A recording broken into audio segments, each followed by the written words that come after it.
j'étais aux États-Unis et je parlais sur ce sujet avec un petit groupe de personnes qui semblaient ignorer complètement que l'Afrique se trouvait dans la Bible. Et je leur demande comme ça, je leur dis, mais est-ce que vous savez où se trouvait le jardin d'Éden, par exemple? Alors, il y a les Américains qui lèvent le doigt et disent, oui, il y avait le Tigre, le fleuve, l'Euphrate aussi. Le jardin d'Éden se trouvait en Irak. Hein, aujourd'hui, beaucoup de gens pensent que le jardin d'Éden se trouve en Irak. Je me suis retenu d'ailleurs de leur demander quelle impression ça faisait de bombarder le jardin d'Éden. Mais je leur ai dit au lieu de ça, mais vous savez, on oublie toujours quelque chose. Regardez ensemble rapidement, parce que c'est quand même beau. Pour voir que, quand même, on oublie, mais le plan de Dieu pour l'Afrique est très tôt. Regardez dans Genèse chapitre 2 avec moi. Regardez la description du jardin d'Éden. Le jardin d'Éden, il y avait 4 fleuves qui sortaient. Qui étaient ces fleuves et où étaient-ils? Du pays d'Éden, chapitre 2, Genèse, chapitre 2, verset 10. Du pays d'Éden sortait un fleuve qui arrosait le jardin, et de là, il se divisait en 4 bras.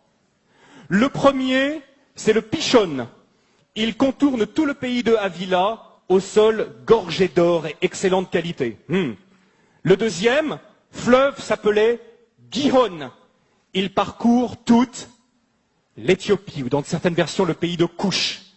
Et le troisième fleuve, c'est celui qui coule à l'orient de la Syrie, c'est le Tigre. Et le 4e fleuve, c'est l'Euphrate.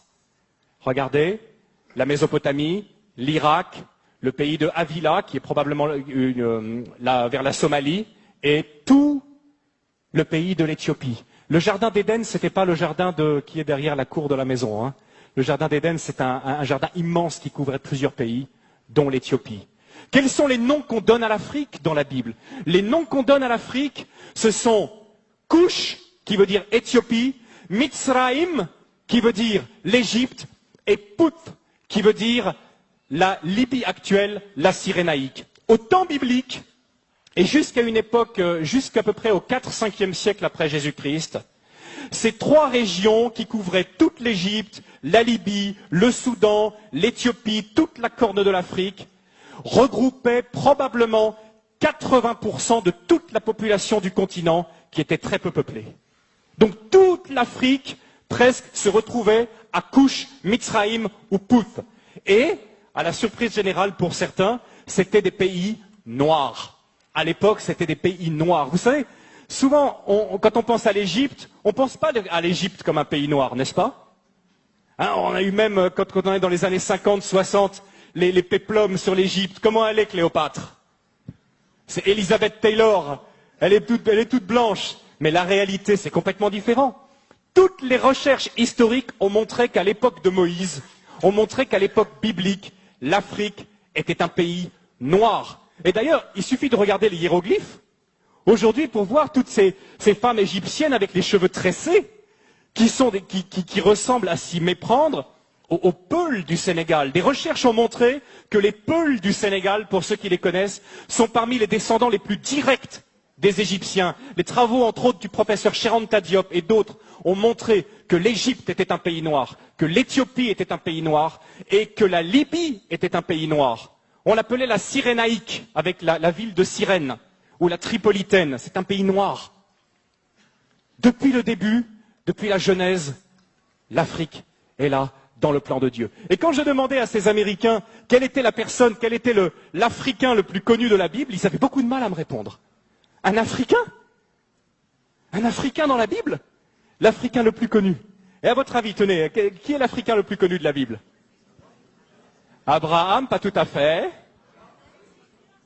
J'entends pas le nom que je cherche. Noé, non, je pense pas qu'il était tout à fait africain. Adam, et si Adam était dans le jardin d'Éden, il était forcément un peu africain. Bon point pour toi, ma sœur. Moïse. Moïse, né, grandi en Afrique, passé 40 ans de sa vie en Afrique. À une époque, et j'aimerais bien, justement, aujourd'hui, quand on pense à l'Afrique, on pense à quoi? Honnêtement, quelles sont les images qui viennent à nous?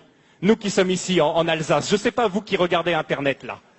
Mais on pense à des guerres, on pense à des catastrophes, on pense à des famines, on pense à des ennuis sociaux. Voilà les premières images qui nous viennent lorsqu'on pense à l'Afrique. À l'époque de Moïse et au temps biblique, l'Afrique, c'était pas du tout ça. D'abord, l'Égypte était la première puissance économique du monde. Est-ce que vous savez que pendant plus de 1000 ans, c'est l'Égypte qui a nourri tout le bassin méditerranéen par son blé? L'Égypte possède un cadeau de Dieu extraordinaire qui s'appelle le Nil, qui est probablement le fleuve le plus extraordinaire du monde, un fleuve qui vient du lac Victoria au Kenya, qui coule dans un delta. Qui donne la possibilité de faire du jardinage de façon extraordinaire. Le Nil, c'est un cadeau de Dieu. Le Nil, c'est ce qui permet à l'Égypte d'avoir toujours été riche. Et quelque chose de très intéressant aussi, ce sont les Égyptiens qui ont inventé le jardinage. Les pastèques que nous mangeons en été, ce sont les Égyptiens qui l'ont cultivé les premiers. À l'époque, l'Égypte était la première puissance économique du monde.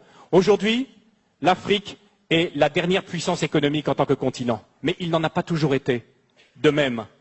Ce qui se passe aussi, c'est que l'Afrique était la première puissance militaire à l'époque. Si l'armée de Pharaon, l'armée éthiopienne, tenez, quelle est la plus grande armée qui est mentionnée dans l'Ancien Testament? C'est quelle armée? Une armée de combien?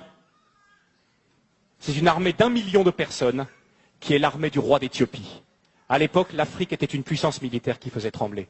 À l'époque aussi, l'Afrique, nous dit la Bible, Moïse a été élevé dans toute la sagesse des Égyptiens. L'Afrique dominait le monde également par ses connaissances scientifiques. C'était de l'Afrique que venait toute la connaissance. Les Égyptiens ont été les premiers astronomes, ont été les premiers à jeter les bases de nos sciences modernes. Venait également de l'Afrique.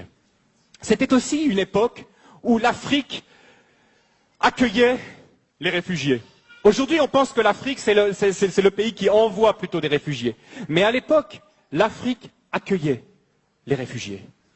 Est-ce que lorsque vous lisez la Genèse, lorsque vous lisez même à peu près tout l'Ancien Testament, vous voyez que toujours le peuple de Dieu a été tenté et l'a fait à certains moments d'aller se réfugier en Égypte, en Afrique. C'est là qu'ils trouvaient le repos. Et le Seigneur a dû leur apprendre difficilement au travers de toute l'Exode à ne plus compter sur cette grande puissance mondiale.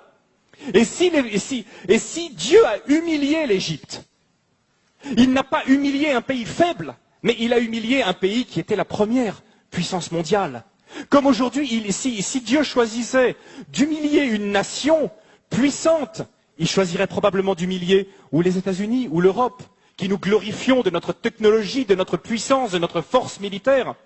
Donc Dieu a dû apprendre à son peuple à ne pas compter, à ne pas dépendre de la puissance des hommes, mais à compter seulement sur sa puissance. Quelque chose de très important que souvent on ne connaît pas, c'est que lorsque la reine de Saba était une reine africaine. Amen. Je ne sais pas si vous le savez, c'était une reine noire, c'était une reine africaine. Et les Éthiopiens, aujourd'hui, basés aussi sur des recherches intéressantes, montrent que probablement la reine de Saba était la reine de tout le royaume d'Éthiopie à l'époque.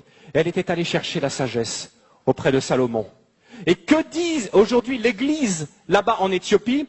L'Église, dans sa tradition, dit que Salomon et la reine de Saba ont eu un enfant, que cet enfant est devenu Ménélik Ier, le premier empereur d'Éthiopie, qui a été la plus longue dynastie du monde jusqu'à la chute de l'empereur Haïlé Sélassié dans les années 70, qu'on appelait le Négus. Et sa filiation remontait à Salomon lui-même. Salomon lui-même, Ménélik, le Négus. Dieu a toujours pris soin.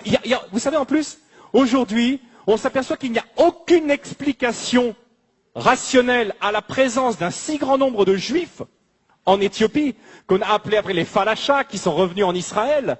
Christian connaît bien cette histoire. Il n'y a pas d'autre explication que le fait que, depuis les temps de l'Antiquité, les Juifs étaient présents en Éthiopie.